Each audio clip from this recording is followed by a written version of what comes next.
What's going on, y'all, man? Back to another Game Changers podcast episode. Today we're gonna be talking about Andre 3000 and Jay Z.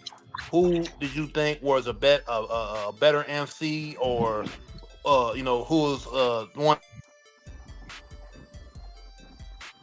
Yeah, all this stemmed from a conversation, an interview that Big Gipp had, and we're gonna play that right quick. Billboard top 50 rappers of all time list, right? How you feel about Andre 3000, yo, being at number 12? And you had some people, man, that feel like he should have been higher. And you had some people that feel like he should have been number one instead of Jay-Z. Oh, 3,000 all day. Because Shawty ain't never had to rap about no street shit to get the love Jay get. He ain't never had to rap about no drugs and all that kind of shit. He ain't never had to rap about none of that shit, and he gonna get what you get. You know what I mean? So that's what make him great, because at the end of the day, he's the real poet. He's the real poet behind it. You know what I mean? By him being who he is what spawned the Kendrick Lamar. You know what I mean? Look how Kendrick go up there so humble, so I don't even care about this shit. Cause I fuck with 3,000. When he first finished his first great album, the first person he called was 3,000. Come listen to my album. So, you know what I mean? All day, 3,000. Cause I know he ain't going about it the street way, you know, like. And I know 3,000 would never really kind of look at Jay-Z as one of his favorite rappers. He would look at Q-Tip as his favorite rapper.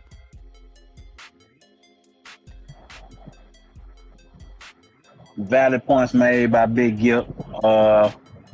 T. Horton, your reaction to Big Gipp saying that 3K 3,000, Andre 3000 should be considered better than Jay-Z. I mean, but that's Gipp. Gipp is inside of that camp. You know, Gipp got firsthand, knowledge of, Dre. He grew up with them cats or whatever. Yep. So of course he, in a sense, he biased.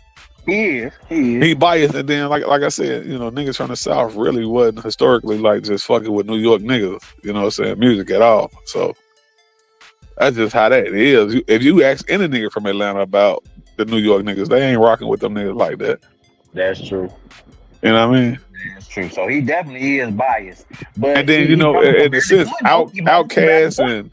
Outkast and Good Mob, that was like a whole family, you know what I'm saying? So Gipp being a part of the Dungeon family and all that, of course he going with his guy. Yes, but he brought up a valid point though, T. Horton. He said that 3,000 didn't have to rap about the street shit. Because if you remember before 3,000 and Outkast, they was on some Pan-African shit, Even them boys were talking some deep, structural racism and and stuff in their rhyme. And hard, To be honest, I listened to Outkast, but I never listened to 3,000 as a solo artist. You see what I'm saying? Well, I think his aura, or he went to a different level of stardom when he did go, solo. Man, I thought that nigga was crazy. After Erykah Badu left, I thought that nigga was crazy. But shit, it seemed like that's what y'all praising. That 3,000. That's the one that was more, we were older enough to, when Outkast was out at first, we was a little too young to even be really Nigga was growing up with Outkast. Yeah, but we ain't really, they was, man, them boys was talking a lot of stuff that was going over my head. So that's what I mean by we was growing up with them, so you didn't actually get what they was, you didn't really goddamn get to break down and dissect what they was talking about, because you growing along right with them niggas. Mm-hmm. So we couldn't really understand that shit. But also, it was just some shit we liked. I just wanted to say though, we was more drawn to Jay-Z because of where we from. You know what I'm saying? Of course, we don't just want to hear about butterflies and flowers and shit when we live in the hood. You know what I mean? So, of course, I want to hear some shit about, that could be adaptable to where I'm at or where I'm from. So, I just wouldn't tune into that type of music at that time. You know what I'm saying? And Jay-Z was talking the the stuff that I wanted to hear, the the aspirational businessman type, gangster turn businessman type shit. Like that That was bigger more, picture. yeah, that was more piquing my interest than World Harmony or whatever Andre was talking about at the time. you know, real Yeah. talk. Yeah, like you said, Gip gonna be biased because he's come from the Dudgeon family, but then again, he does have points of where he's basically saying Andre was able to get hot and become a legend without basically uh without basically putting out the making the negativity what was his angle. Whereas The a lot of rappers prototypical, have to make negativity or street culture or whatever be their main angle in order to get popular and have people actually listen to their music.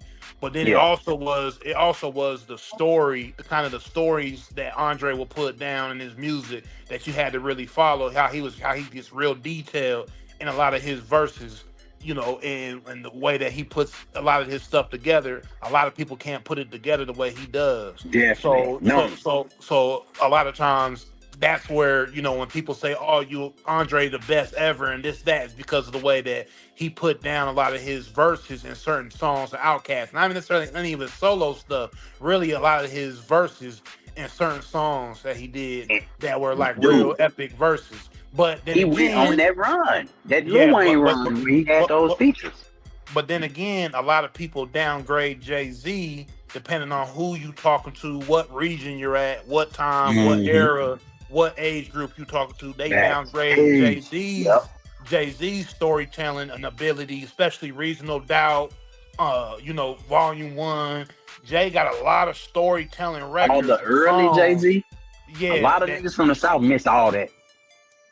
They that gets missed it, slept on and people don't like yeah, will say certain things, but bro got a lot of storytelling as well. So definitely. I'm with whoever, I'm with whatever, people feel. Because if you actually know hip hop, you won't downgrade, either artist, in Either my one. opinion.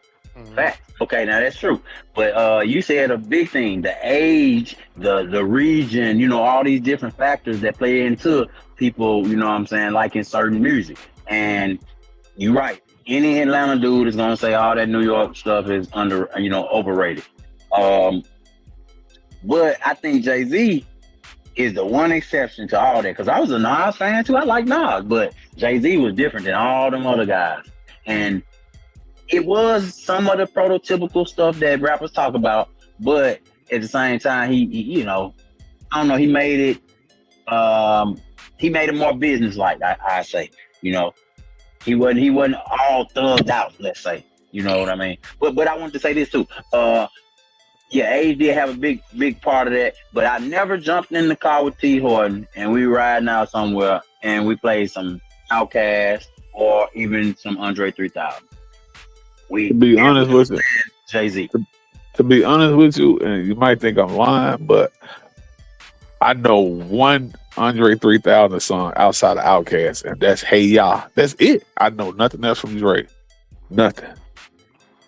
I was outside of Outkast. If it wasn't Outkast, the group, You slept I on that. was never listening to 3000. So when he was getting all these accolades a couple of years ago, and I'm like, what the fuck? Why do you fuck be talking about Andre like this? Because I just don't see it. You know what I'm saying? And maybe I'm missing something, but I ain't never just got on that bitch and say, I'm finna turn on 3000. I want to hear that new Andre 3000. No, I was on Jay still to this day. If you in the whip with me, you gonna get a dose of Jay-Z. Still to this day. I was Yeah, listening to you that definitely politics talk as usual today. So when you holler about, how to glorify, you know what I'm saying, the negative side of certain things, it's life. You dig what I'm saying? He ain't saying it's cool to go out there and do that. He ain't talk. Jay-Z wasn't talking back then what these young guys talking now. Now he may told you his story, but that was never anything that he was pushing on you. Because the big picture was always generational wealth, ownership. You know what I'm saying? And he did those things as he spoke about back then. In a sense, manifested these things, and he went and did it, man. And what I was saying earlier was, when that 444 album dropped, it's a lot of people became Jay-Z fans. But the thing is, the world had goddamn it caught up to what he was talking about that entire time because he didn't speak nothing differently on 444 that he had already been previously talking about in his career. The thing is, the things he was talking about was actually going on at the time. So now he's like, okay, Jigga talking that shit, but Jigga had already been talking that shit. You feel what I'm saying? This is the same thing he been talking. It's just in your face now. You can relate. But just like some people, just like you slept on that era of Andre 3000, a lot of people slept on early Jay-Z, the Reasonable Doubt, all of those Life Streets is Watching. Yeah, they slept on all that era. Dead President, all that era. Wait a minute, you missed the come up. You missing your great Jay-Z. Yeah. You dig what I'm saying? So you just see the one that, in your estimation, he being pushed in your face. But nah, you missed the come up.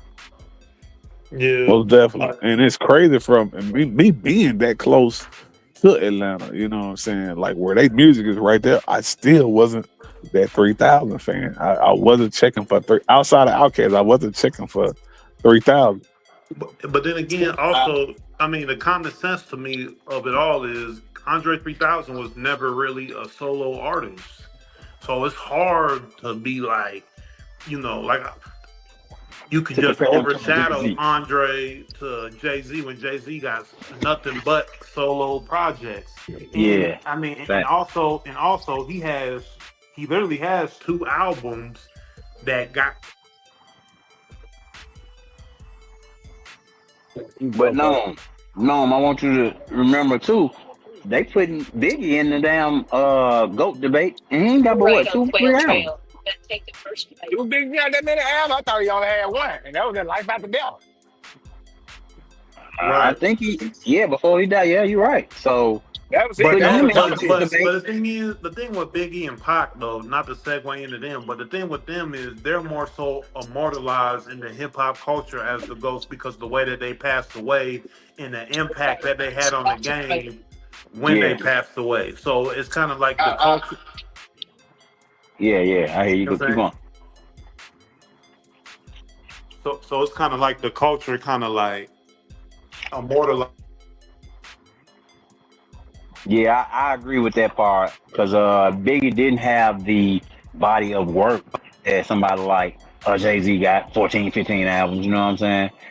And it's crazy that people will underrate a person who got, such consistent success, And like you said, Andre is a great rapper, man. Andre went on a run, one of those Lil Wayne runs where he was on every feature, he was killing it, and you said something too. It's a different type of music. It's a different type of wavelength. He on a whole. I appreciate him more the older I get. You know what I'm saying? Andre, I don't know. I was never an Andre fan. I mean, I wasn't an Outkast fan. I definitely wasn't a Jay-Z fan. I'm still not a fan of neither one of them. But I listened to that 444 album and I like that album. I can't deny like he killed that shit. But like y'all said, this is something that he's been talking from day one. I was just getting hip to it because that was the only album that I've ever listened to of Jay-Z. Was the 444. But like I don't know, I never seen like Long said, I never seen 3 Stacks as a solo artist. He was okay. He had his cool little verses or whatever, but I ain't never known him have nothing but that flute album. And then we don't even know he been producing behind the scenes for a long time too. Yeah. So I guess he's just one of them artistic ass niggas. Yeah. It's part of that the reasoning for him being at number 12 or number 1 or wherever they want him at. Yeah. Because of all the music that he's produced, but I think that's fair. 12. If you want to put him at 12, I think that's fair because I could possibly name 12 rappers that had a bigger impact. Of course, I think Andre 3000 held in a different realm because of his speech at the Source Awards, and the South got something to say, and also us in the South needing to show that we got lyricists too. You know what I'm saying? So he was that first one that everybody could say, well, he's just as good as the New York dudes. You know what I'm saying? He's just as good as lyricists. We got lyricists in the South too. So I think that's kind of why he get a lot of hype too now. And because I mean, I never liked New York style rappers though. But you I'm from never Full a fan Disclosure? of it. You from where? Mississippi, And you live in? so the South. And the So South yeah. got something to say. So maybe you might be a little biased. So No, that's I mean, it's I just Hey, could, but I I don't could know, be. man. When we took the rap game, we ain't never gave it back, man. When the South got a hold of that shit, it was over. It was over. well, G Unit came. G Unit took it. Briefly. Hey, Briefly. yeah, I was Dipset, about to say they Dipset. briefly they faded away just like that pink. Or are you saying that the South got it after Dipset? Huh? That's a good question. T. Hoy, What? you said did the South get it after Dipset or before Dipset? Do I Yeah, think, no. dude, hold on. I'm trying to think. Did the South get it before? The South got it before, the South got it before Dipset. Dipset just had a run within. So The if you South saying the been South had on. Because the cash South money. had it when Lil Jon and them took that motherfucker. I think that was before the Lil Dipset. Jon. Okay, Yeah, okay. Lil Jon, Lil Jon and them took that motherfucker, and they bought it to Atlanta, the South. When Atlanta Atlanta got a hold to it, basically, yeah, Atlanta but basically Atlanta just got it. had it. Atlanta got it. Atlanta got that motherfucker in the early 2000s, man, and they ain't let But it go since. and and really before that, because basically Outkast was one of the first groups. Then My bad. No Limit, and Cash Money. Mm-hmm. Then it went into Atlanta with Lil Jon, and then you had the trap. And you can't forget about JD. So Yeah, Def. Jermaine Dupri. Yeah. Yeah, they had it before Lil Jon. Mm-hmm. Oh, okay. I can see that. I can see what you're saying on that one because yeah, you can map that out all the way down the line. But I would say it's been a couple of groups that took it themselves because G Unit came through, Dipset came through, Rockefeller, and a couple more crews. But I could agree with you. The South been had it for a while. But so to answer the question, should 3 Stacks be at number one or Jay-Z? Hell no. 3 Stacks shouldn't be on number one. I said it before. Number 12 is being generous because I can name 12 rappers who probably had a bigger impact. Jay-Z is definitely one. Okay. Is 3 Stacks right at 12? So if that's the top. That's the I top wouldn't even. 75, I wouldn't even get Andre top 5. No, nobody put him at 5. He had 12. He had 12 on their list. I'm just saying because Papa just asked the question. Should Jay-Z or 3 Stacks be at 1? But Stacks can't possibly at 1 because he ain't even in the 5. I don't like. I mean, if they going by his producing and like, I guess, but to me, and this is me coming from where I don't really listen to it. I didn't listen to Outkast and I didn't listen to Andre. Man, listen, I don't know. I don't even see him being at 12. I wouldn't even put him in the top 20. That's what I'm saying. You got, man, because we ain't even thinking about like LL Cool J. Like, it's just like when you talk about the NBA debate. We ain't see Kareem. We don't talk about these folks. We don't talk about no Bill Russell. We don't talk about none of these folks we ain't see. We only talking about the folks we saw and what we know about. Yeah. So we forget players. We forget other rappers who like started off. Cool J ain't nobody. He might have a claim for number one. Real talk. Yeah, I don't know. Jay-Z wouldn't be my number one, but for a lot of people, he is number one. I guess for the world, he number one. But I just don't have Andre in my top 20. I can see him top 15. Now, if you put the group Outkast in there, Yeah. Now you got a little like, bit. Yeah. yeah. So, yeah, you got to do a little talking about that. But other than that, man, Stacks at number 12 is crazy.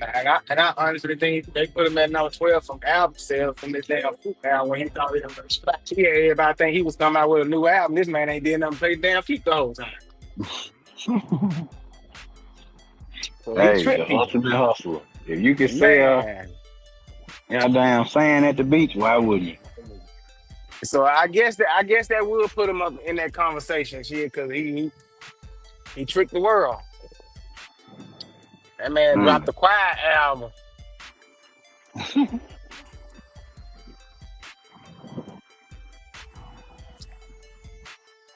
So, but I don't know.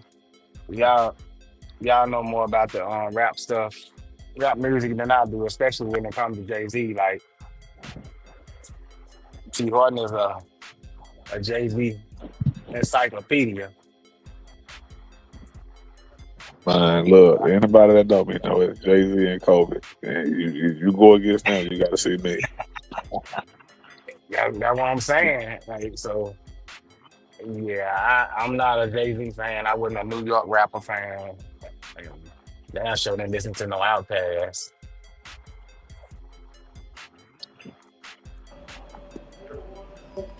But that's it for another episode of the Game Changer Podcast, man. Y'all like, comment, subscribe. Let us know how y'all feel about that list in the comments, man. And we out. Yeah.